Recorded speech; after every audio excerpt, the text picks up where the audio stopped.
Welcome to Tuesday, Terry. How are you? I'm pretty good. Pretty good. Yeah, a little bit of a scramble this morning to get ready to go, but hey, here we are. Yeah, I had a couple of all the scratches affected every one of my things. So That's all right. We got it together, Terry, just in the nick of time. We maybe 30 seconds, a minute later than usual, but that's all right. That means better late than never, right? Isn't that what they say? Or we're fashionably late. I'd rather go with that one. I think that's the best. Yes, indeed. Unfortunately, some of our horses yesterday were fashionably late to the finish line. In the pick four, only one. So we had 3 legs out of the 4, and that was kind of funny. I thought that pick 4 would pay more than it did. Yeah, because you had a couple of really big prices early on, right? You had a $26 one, and then 21 to 1 went off, and then Then the third choice in the third leg paid $9 or something like that. So I guess we could have singled that one in the last race that we kept trying to beat. Oh yes, that's probably what we should have done, right? Yeah, and then went all in that second leg. Or yeah, maybe a little bit deeper. I don't know. I think I had the horse that won as my 4th pick on my selection. So you did? Yeah, I don't think we would have had to go that deep, but nonetheless, it is what it is, Terry. It's horse racing, and that's why we do exactas and trifectas and stuff like that, because that $26 horse paired up with our first pick and made for a very nice exacta to kick it off. It was $60-some, wasn't it? Yeah, so that's a nice exacta, right, to get started. Mm-hmm. Covers most of your costs. That's why I always recommend. These vertical bets are very difficult to figure out how many possibilities there are. You take the number of horses in each race and you multiply them by each other. So I always keep it simple. 10 by 10 by 10 by 10 equals 10,000. So that means there's only one combination in 10,000 that has a chance to win. So that's why those vertical races, sequence betting is the most difficult betting in horse racing. Right. What's your favorite bet, Terry? What do you like to bet? Well, I actually like betting the pick 4, pick 5 the best. And then next to that, it'd be, of course, the exacta and the win bet. See, for me, I typically bet the trifectas. Is what I typically bet. What I like to do at my trifectas. Here's actually how I like to bet. What I like to do is in the beginning, I like to start with like exactas and maybe win bets, and then see if I can build my bankroll a little bit. And if I build my bankroll a little bit, just to kind of get a taste of how I'm doing for that day. And if I can build my bankroll, then I'll move to like trifectas. And then if I start hitting a couple trifectas, then I'll start playing the pick 4s. So I try to start with the lower, I get higher hit rate, lower payout, and then kind of move up the scale if I'm winning, instead of starting out at the high end and then and then at the very end working my way down to the little, because that's all the money I got left, right? Right. Well, on my pick 4s and pick 5s, one of the things I really like doing is I like to pick sequences that have at least 1 or 2 maiden claiming races in there, and I like all those races. And because in those maiden claiming races, that's really hard to win. Sometimes the favorite wins, but a lot of the times you get a horse pays $40, $50, $60.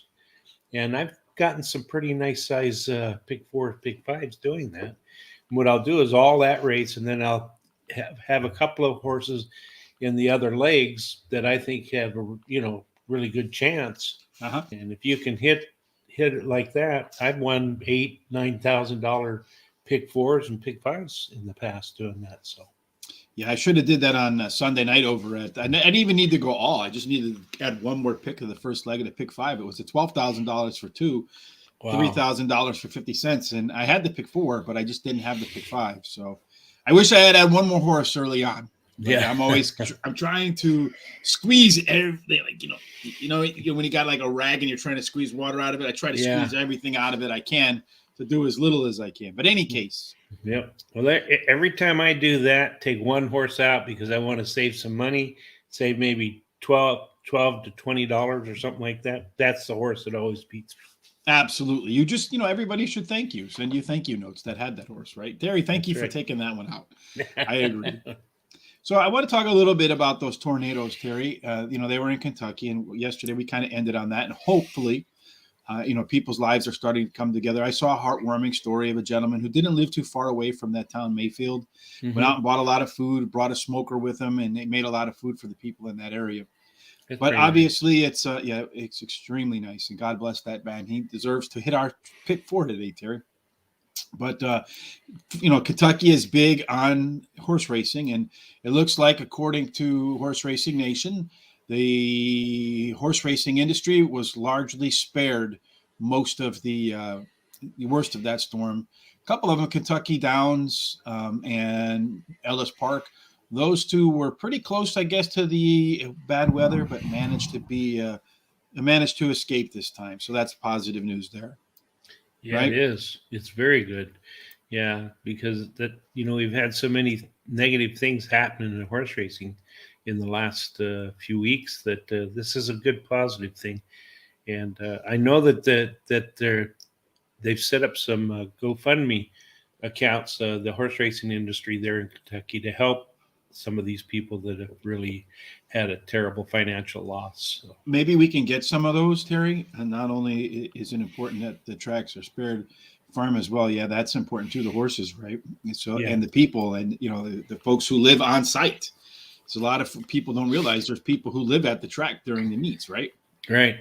The helping hands and stuff like that. So yeah, it's hugely important. So maybe, Terry, tomorrow we can have some of those links. So if you can find them for me, and then email them to me tomorrow. On tomorrow's show, we will have the GoFundMe in some ways to go ahead and help folks in the Kentucky area.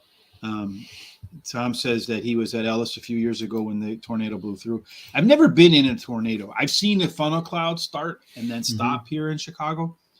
One thing, I've been in two natural disasters. One, I was in a earthquake. You've probably been in one of those, Terry, I imagine. I have several. And I've been in a hurricane, but I was on the other side of the equator, so it's called a cyclone down there. Yeah. So I was in Tahiti on my honeymoon many years ago. I think that's like a lot, but anyway. And so we're going to breakfast, and like we see the wind is lifting the tables up, and we're like, "This is some strong wind, right?" Yeah. Nobody tells us anything. They say, "Well, you should probably go back to your hut." So we went back to our hut, and our hut's maybe 15 feet off the ocean, right? And down in the Polynesian area, before it's a French Pacific. And we're in our room, and I hear this bang, bang, bang, bang. I'm like, what in the hell is hitting the side of our hut? So I go outside, and there's coconuts, Terry. Oh, wow. That are flying at like 80 miles an hour across this air. Bam, hitting the thing. Can you imagine being outside and getting clobbered upside the head with an 80-mile-an-hour coconut? No, not me. I'd stay huddled down somewhere. So I knew something was up that day too, not because just the wind, but usually in the morning there was like a bunch of chickens that greeted us, and I would feed the chicken. There was one one-legged chicken that seemed to take a liking to me, so I would feed this one-legged chicken all the time, maybe because everybody ignored him because he only had one leg. But anyway, that morning when we walk up, there were no chickens. They were nowhere to be seen. They knew something was going on, right? So sometimes maybe humans should trust what the animals are telling us, including at the track, right? I believe that, yeah. Something that's, I don't know if it's good news, bad news, Terry, at the track, but it's news, right? Delta Downs, always kind of known for racing at night, right? This is actually how horse racing, this is actually true. I didn't even think about this till now. This is actually how I started horse racing today. Because I was sitting at my desk one night, I don't know, God knows, maybe 15 years ago, and Delta Downs was the only track running at night. And I don't know anything about Delta Downs at the time, right? So I was thinking, there has to be a website that aggregates all the free picks for all the tracks and then organizes them by track online. And nobody did it. And I was shocked that I found something that nobody did on the internet. So that's actually how it got created. But in any case, if you see here, that's the wrong one, Terry. Delta Downs is dark at night because they had some lighting issues, and then they went ahead and put in some new LED lights. Yeah. That was, again, more Mother Nature damage here after a hurricane. And I guess the lighting system didn't really work that well, kind of dark, and a horse fell over or something around one of the turns. And the jockeys have said, Yeah, they had some areas that didn't have enough light. So it wasn't uniform. Their lighting wasn't uniform. So, Well, LED, right? Those lights. Do you have those in your house, Terry? I do. Yeah, they save energy. They do. I'm not so sure they do, though, to be honest with you. Did you check your bills before and after? Yeah, I'm about 10% less with them. Well, I don't know. I've done mine, and I don't think there's a whole lot of difference with mine. Maybe it's just the energy use overall is up because my kids are getting older. I'm not 100% sure. I do know that they last a lot longer than the incandescent lights do. Yeah, but the lighting, a lot of times I feel, and I know you can get now different luminis, what do they call luminis or something like that. So you can get you can have the hospital operating room feel if you like. Those bright ones, right? Yeah. Yes, I do. I don't like those at all. But I do like, Terry, are your best bets. How did your best bet do yesterday, Terry? Yesterday, my best bet, actually, my second and third pick again ran second and third. My first pick did not. So let me get this phone. Yes, Terry has a phone call right now. It's very important. So hopefully it's somebody giving him some winning picks today, Terry. Yep. So anyway, but today. Oh, hold on, Terry. You do this to me every day. Let me bring it. I know. Up. All right. Well, I was going to say something other than just that. All right. Go ahead. All right, ready. Today it's at Parx at the 5th race. I like number 5, Johnny Oil. Won his debut race at Parx Racing and received the highest last race speed rating.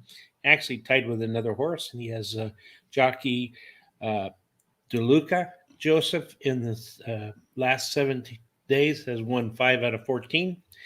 Number 2, Enraged, comes in from Churchill Downs after running second, drops in class, and he's going to try Parx for the first time. And then number 6, Clemenza, has won 2 out of 3 races during races, running second in the last race. His best dirt speed is the fastest among today's starters. So Parx race 5. We're going to do the pick 4, but that's going to start in race number 7. So yeah, there's no, Terry's not connecting to pick 6 today because I don't think you did in your box it up. No. I think you did it differently. I think you did the same race number 4, right? No, you did race number 4. Yeah, for race 4. Which brings me to we should probably do the box it up a little bit earlier again today because you did race 4, I think, at and they just Parx.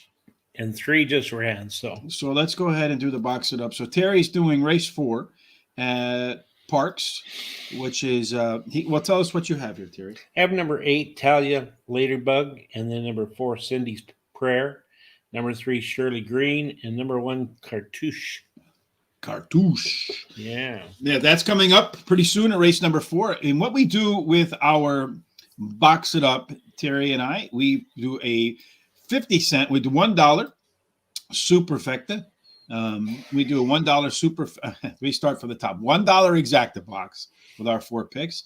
50-cent trifecta box with our picks, and a 10-cent superfecta box. So that's $25.20. Yeah, replace with lights. Yeah, I can imagine, Tom. I used to like playing football under the lights. That was always fun. For me, I'm over at Mahoning Valley, and they might not be too far away from this race either. These are our picks over at Guaranteed Tip Sheet today. I looked for a race where there were horses that had some pretty decent odds across the board, hoping to hit something nice. So that's Mahoning Valley, race number 5, starting with Rosa Soul, poolside cocktails. We could all go for that sometimes, right? Dalida and Treasured Nikki to make out my box it up picks for today, Terry. Okay.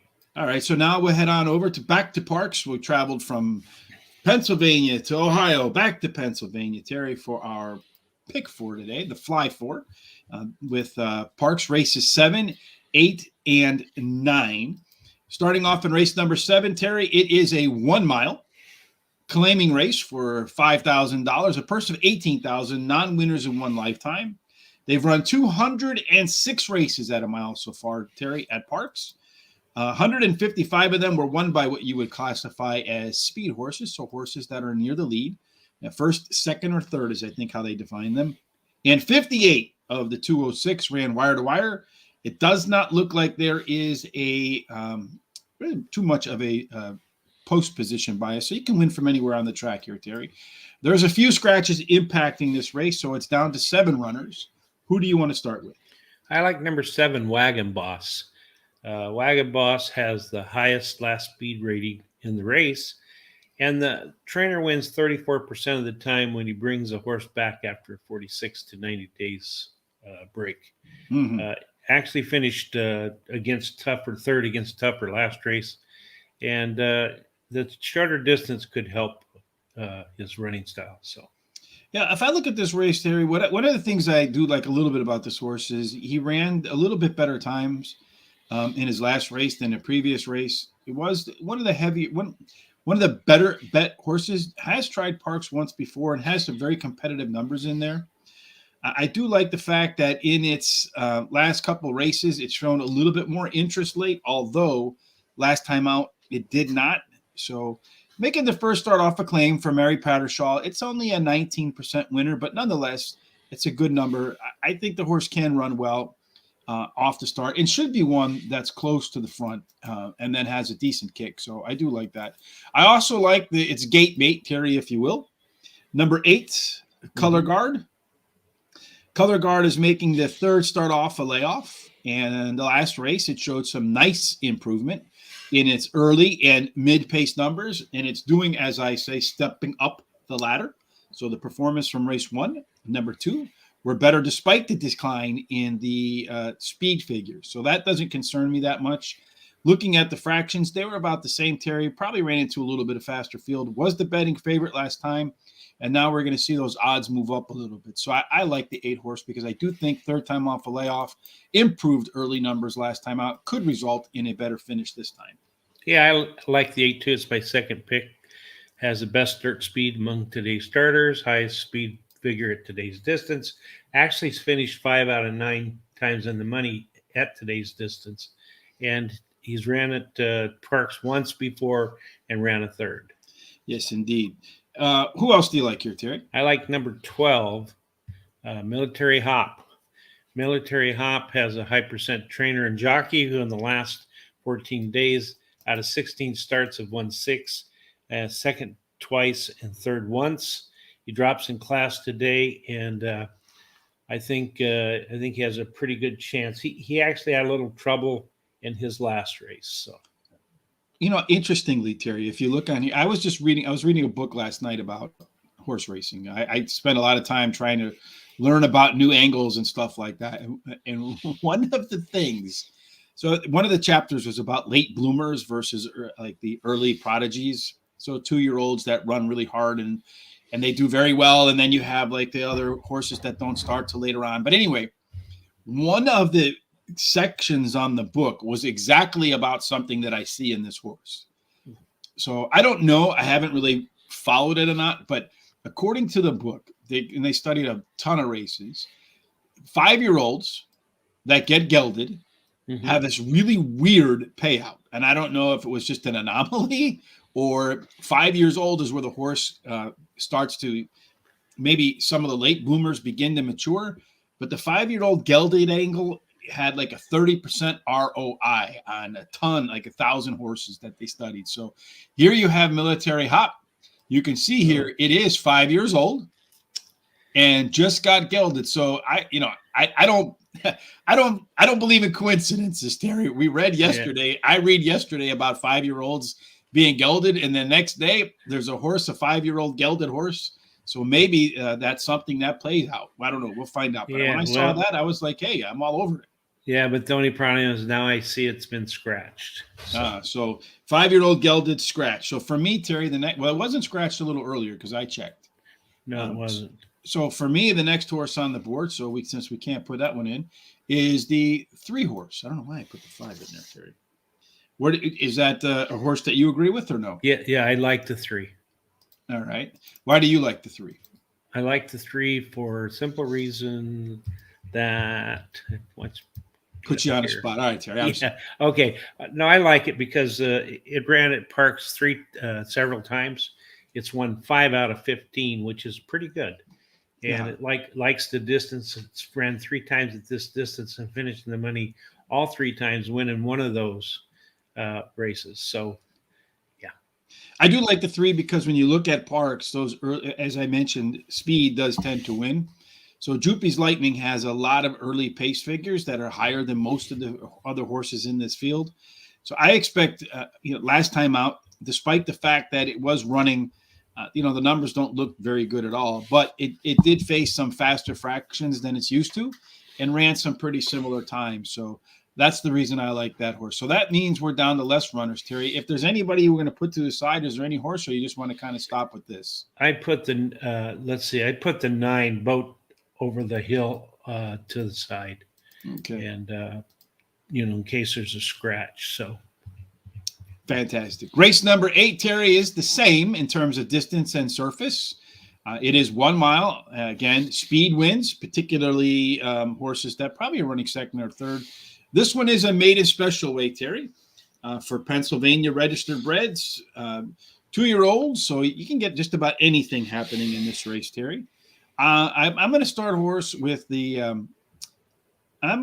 Terry, with number 2, Undercover Kitty. Last time out, ran at Laurel with the highest last race speed figure. And in terms of purse size, this is a horse that's actually dropping in class from a maiden $55,000. So to me, one of my favorite angles is highest last race speed figure dropping in class. I expect you're going to see improvement from Undercover Kitty. And I feel like the move from Laurel to Parx is actually not only a step down in terms of like the classification of the race, but I feel like Laurel relative to Parx is a slightly higher ranked track in my opinion. Yeah, I like number 2 too. It's my second pick.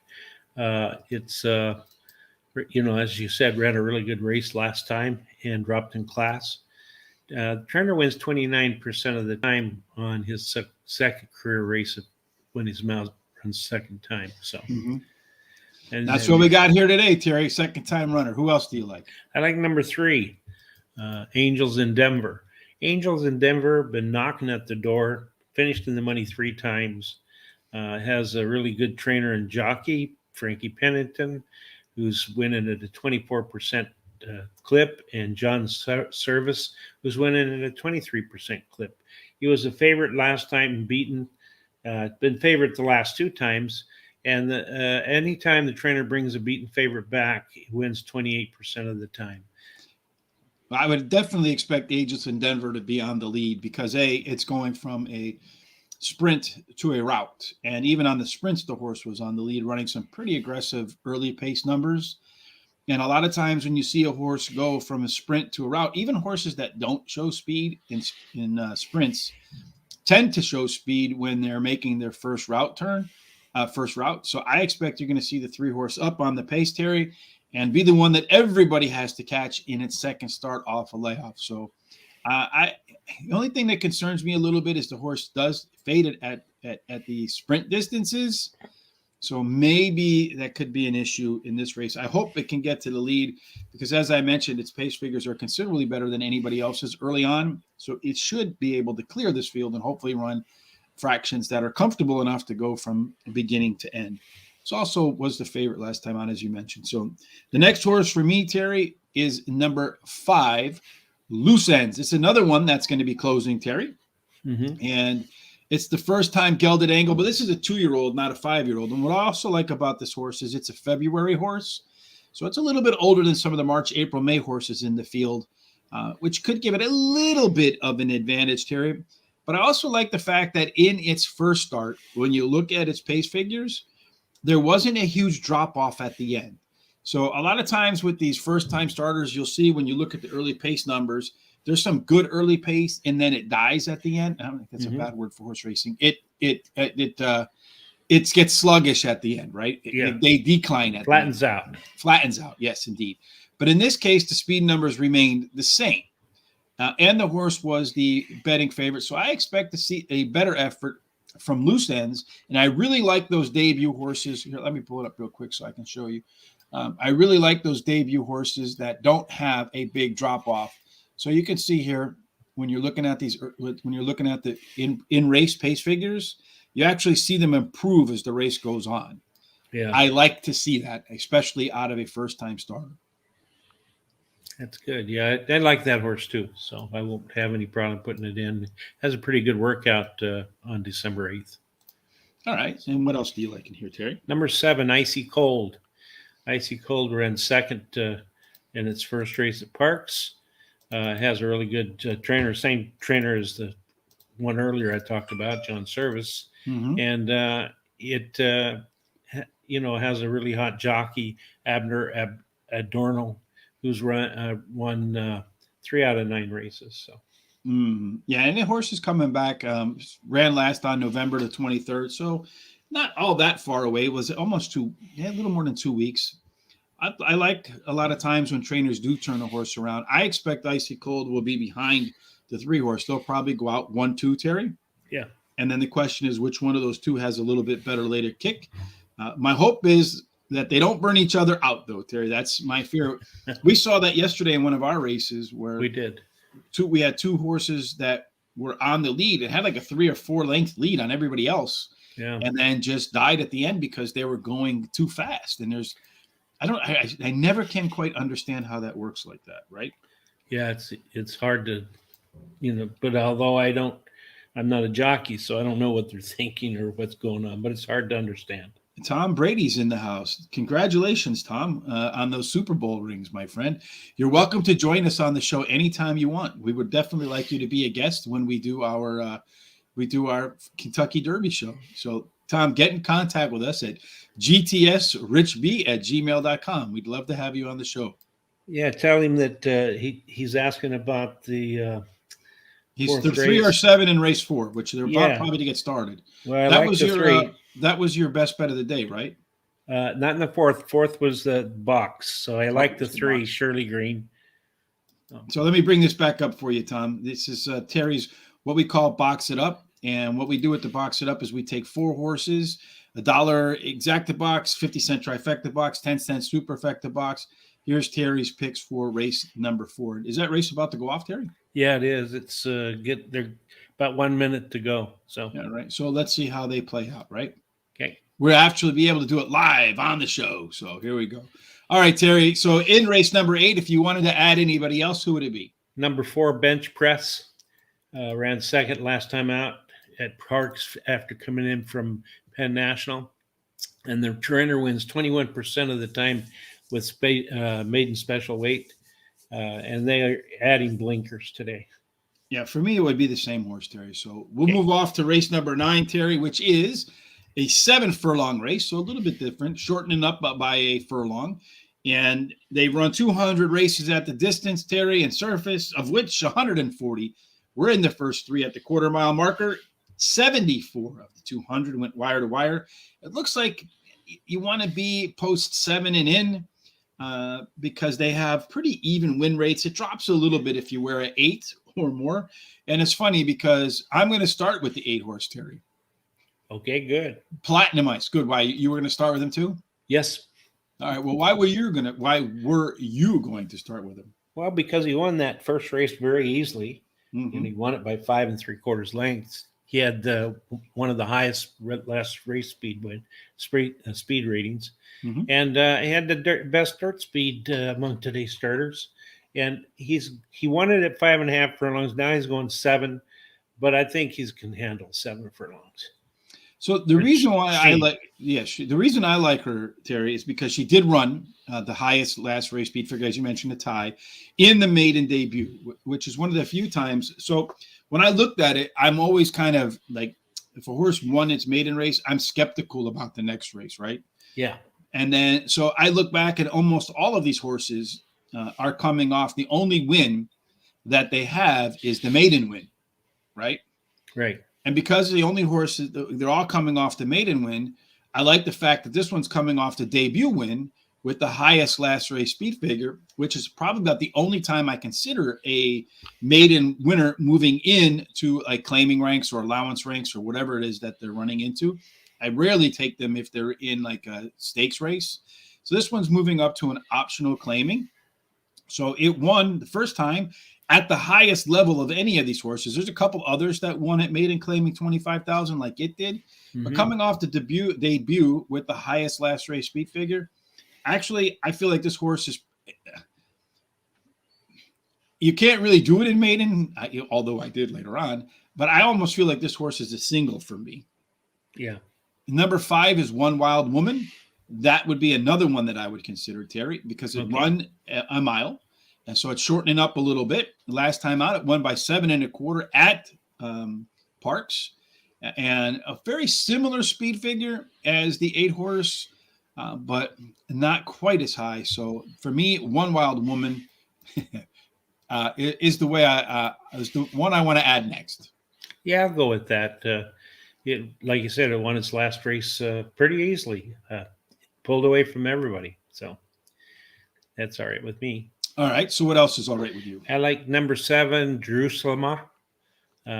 He ran at Parx first time, came in from Keeneland. Mm-hmm. He ran 5th by 18 lengths, but I think I'd throw that out because that was a lot better horses or tougher horses. So I think he's going to improve with the sprint today. He gets Frankie Pennington again, and he has a sharp workout on December 4th. Are you going to lock him, Terry? You know what? Yes. Terry's going to lock him. I'm not a fan, to be honest with you, Terry. I don't like horses that ran 18 lengths off last time. It'd be one thing, Terry, if it wasn't bet 48-1.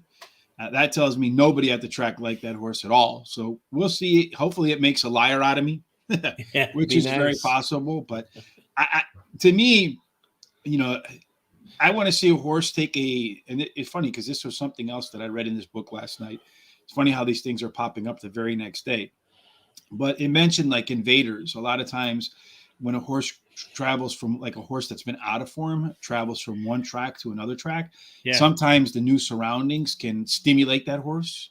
Yep. And as such, you can see a reversal in form. This one kind of reversed in form the other way. So, and then the fact that the bettors didn't back it tells me the people at the track didn't like the way it was working at the track. And so maybe it rebounds today, but I hope it does, but I have my concerns. The number 2 is my next horse, Princess Kyra. Terry, this one last time out did win at 6 furlongs, traveled in from Delaware, where it did show it can close the first time around. Last time out, it was up on the gas right from the get-go. So this is a horse that you should like, Terry, because it has a lot of versatility, Terry. I do. I like this horse a lot. This horse, my 3rd pick.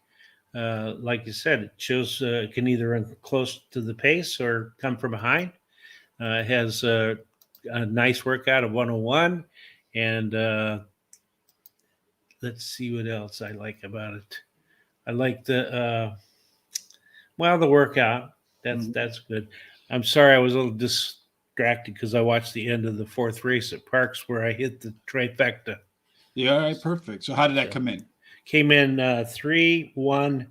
3-1-8. Beautiful. So what were the odds on those horses? I'm not. Let me look here real quick. All right. In the meantime, if there is a scratch in this race, Terry, for me, I like the number 1 horse, and that is Don't Tell Grandma. 3rd time off a layoff, Terry. Should be closer to the pace. And last time up, as I mentioned many times, I like those horses that are stepping up the ladder. Yeah, I too like that horse. All right, let's go to race number 10 because we're going off on all sorts of tangents today. Okay, I've got the odds. The 3 was 6-1. The one was 4-1, and the 8 was 5-2. So that should be a nice trifecta right there. Should, Terry. Yeah. I'll let you know when it comes through. All right, so race number 10, Terry, again, 7 furlongs. This one is claiming $7,500, Terry, for 3-year-olds or 4-year-olds and up. So that doesn't even make any sense. 3-year-olds, 4-year-olds upward. Why not just older than 3-year-olds? Who writes these things? I don't know. Yeah. But in any case, this is claiming price is $7,500. 7 furlongs around the track, Terry. I think this race is one that's probably maybe the most wide open in this field. Oh, You don't okay. agree? No, I don't, but that's fine. So who do you like to start this one? Well, you talked earlier about you would single a horse. I would single a horse in here, and that's number 3, Golden Spoke. Okay. He has a high percentage trainer. He has the highest last speed rating. He's ran second in his last race, and the trainer has won 2 out of 4 races in the last 14 days. This horse got speed, but it can also stay close to the pace. The last 4 races, it's won 2 and ran second twice. So it's very competitive. Here's why I wouldn't single the 3-horse, Terry. Okay. Last time out, I ran at 7 furlongs, just like today, right? Mm-hmm. And running at 7 furlongs, it ran some decent fractions, but not too fast relative to some other fractions that the horse ran. In the stretch, Terry, the horse was 3 lengths ahead of everybody else, right? Mm-hmm. And then it ended up losing by 3/4 of a length. So that means the horse lost 4 lengths in the stretch, Mm-hmm. which to me is a sign of a horse that's tired. This is going to be the 5th start off a layoff. The horse, from what I can see, hasn't made it 5 races off a layoff. So it's going to be interesting to me to see if the horse does have stamina today or if it doesn't fire today. The one thing, though, it is dropping back to a class Yes. where it ran the time before that at 1 mile and 70 yards. And guess what it did in that race too, Terry? It did the same thing, but Correct. then the race before that, it held on Mm-hmm. at $7,500. So the reason that I liked it was that I thought it was running against quite a bit tougher horses the last race than it did the race before. So Well, I agree. You got to have him in there because he should be up near the front. He's got the highest last race speed figure, which by itself is about a 30% winner. yeah, Much like the favorite. But I do worry about that horse fading at the end, and that's why I couldn't single it. yeah. On the other hand, if you look at number 11, American Fleet, that horse is doing the exact opposite. Right. Last time out, it dropped from that 12,500 to this same level that it's at now. Went off at 5-2, basically. And this horse ran a much better race in that race than it did in the previous start. So the drop in class there helped out. The horse does like himself some Parx, winning 3 of 6 races. And when you look at the fractions in that last one, they were better at 1 mile and 70 yards than they were at the race before at 1 mile. So that's a definite indicator for me that American Fleet is on the improve. Yeah, I like American Fleet too. It's my 4th pick. Like you said, it ran a good second last time out. The trainer wins 33% of the time when he goes from a route to a sprint. So that'll work. Yep. So who else do you like in here, Terry? Number 8. And I think Chacho Macho. Let's look this one up and see, Yeah. Terry. Let's get the official show pronunciator. All right. Muchacho Macho. Muchacho Macho. All righty. Mm-hmm. He's got a high percentage trainer and Jamie Ness, who's went in a 34% clip. Yeah, he just kills it at the Parx. He does, yeah. And he's got Ruben Silveira, who's also winning a 24% clip. And the 2 of them in the last 14 days have ended up in the money 9 times, winning 6 of those. And so then, it's got a good workout on September 26th, 47-1, 3rd best out of 14. So Nick here says, Terry, that in race number 8, the 5 is a late scratch. So we're going to take the 4 off the side here then, and we'll put it in for the 5. Okay. All right. Just make sure. Thank you, Nick, for keeping us up to date. Something that we can't keep track of while we're on the show is what's going on at the track. So we really genuinely appreciate your help there. All right, Terry, for me, the last one comes down to the number 10, which is Combat Ribbon, or the 12-horse, Defibrillator. I like the 10-horse a little bit better because it seems to it should be more forwardly placed than the 12-horse, Terry, and speed is more important here than closing. So I feel like the 10-horse fits the track bias better than the 12, although the 12 2 races back at 1 mile and 70 yards was close to the pace, but faded at the end. It looks to me like the 12 horse needs to come from off the pace, whereas the 10 horse can win from the front. Yeah. And if it has to, it runs like shotgun or assistant pilot, it can win from there too. So Yeah, which one would you rather have? Or did you have a different one in mind altogether? Well, I do have a different one, but I'm going to say that the 10 has improved its speed rating the last 3 races in a row. So if I was going to choose between the 10 and the 12, I'd take the 10. All right. And who else were you considering? And then I like the number 9, Admiral Eastwood. He did run 7th by 15th last time, but then again he was running at 12.5 and he's dropping back down to 7,500. The jockey's been doing really well lately, and this horse is really used to Parx. He's ran there 26 times, and finished in the money 13 times. So. All right, so it's between the 9 horse and the 10 horse, Combat Ribbon and Admiral Eastwood, Terry. So looking at the distance, Admiral Eastwood has 2 seconds and 4, top number of 76. The 10 horse hasn't run the distance yet, so that could be an issue. Yeah. The 9 horse has a 10% winning trainer. The 10 horse has a 13% winning trainer. The jockeys are the 9 horse has a little bit better jockey. Parx, the top speed number for the 9 horse at Parx is a 98.84. The top speed number for the number 10 is a 77. Although the 10 horse has 1 win in 3 races, whereas the 9 horse has 2 wins in 26 races. Although, well, it's only ever raced at Parx. So, all right, Terry, 5 of 10 on the fast track for Combat Ribbon. Is it fast there today? Is that the speed? Is that the? Well, he's got a better prime power number than number 10. So I'd go with the 10, put the 9 over the side for scratch. All right, so let's go with the 10 horse here, Terry. So that wraps up our Fly 4 at Parx.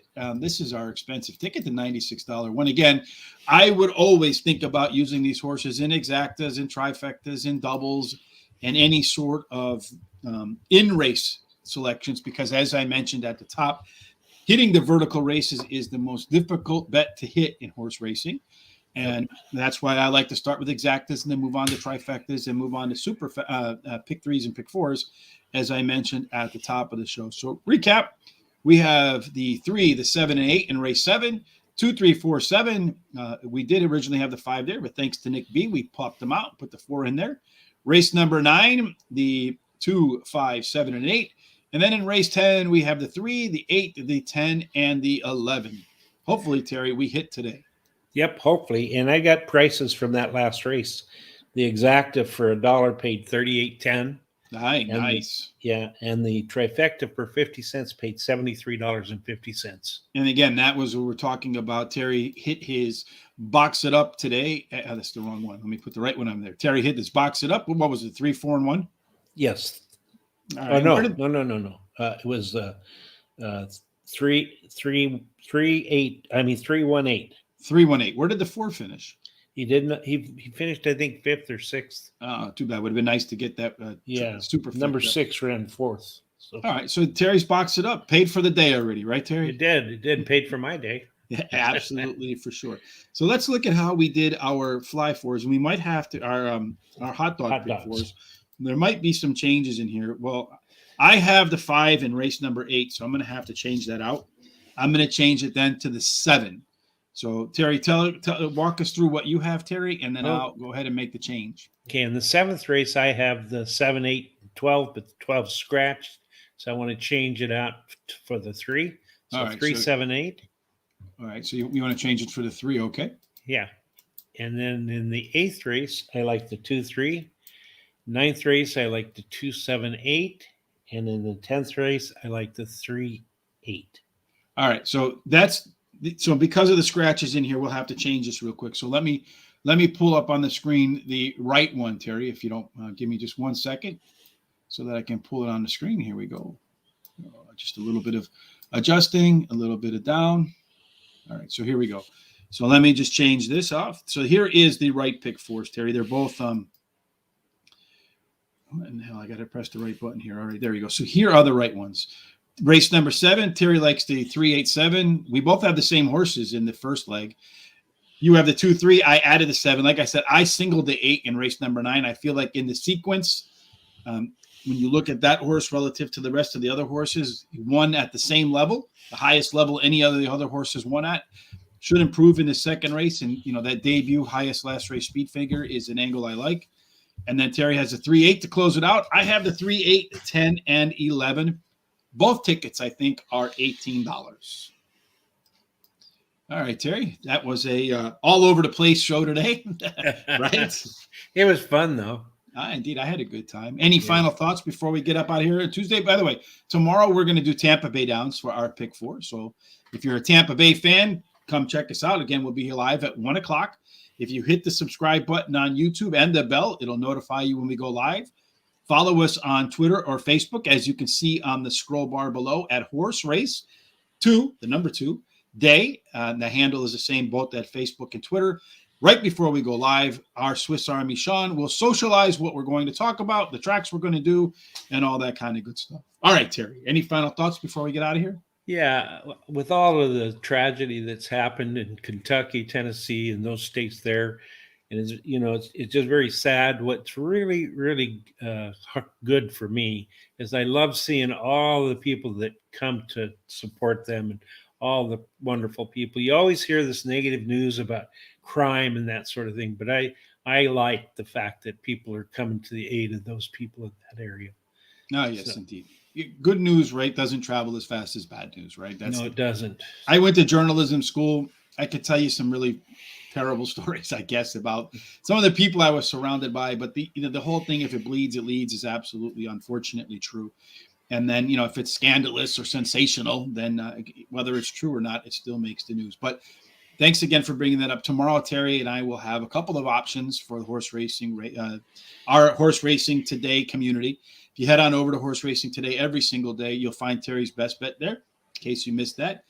You'll find the show and the stories that we talked about linked into the article, as well as some other nice things. Sean does a really nice job of introducing you to some people in the sport you may have never met that are up and coming, and some great stories. So check all that out. As always, folks, we hope you have a fantastic Tuesday and that all of your picks, Terry, end up in the winner's circle. Absolutely. Have a fantastic Tuesday, everybody.